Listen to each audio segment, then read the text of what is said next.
Ел сайын апрель айында Татарстан укучылары Зәйге Тукай укулары фәнни гамәли конференциясенә җыела.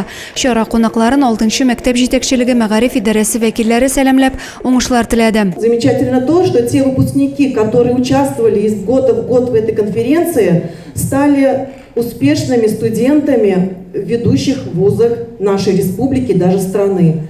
Поэтому это действительно один из маленьких ваших шажков в ваше будущее. Вы самый лучший сегодня, вы самый сильный. Вы представляете сегодня свою школу, вы представляете сегодня свой район. Вы приехали самые сильные сюда. Поэтому удачи, успеха. 14-нче тапкыр үткәрелүче бу зур чара үзенең географиясын тагын да киңәйткән.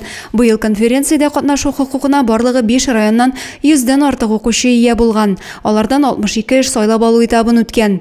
Чарада Әлмәт, Чаллы, Сарман, Зәй, Актаныш районнары укучылары катнашты. Конференция эшендә югары уку йортлары галимнәре катнашу чараның югары дәрәҗәдә үтүе турында сөйли. Укучылар әзерләгән фәнни эшләрне әдәбиятчылар, тел белгечләре бәяләде. Тукай укуларында катнашучылар секцияләргә бүленеп сайлаган темалары буенча таләпчән жюри алдында имтихан тоттылар.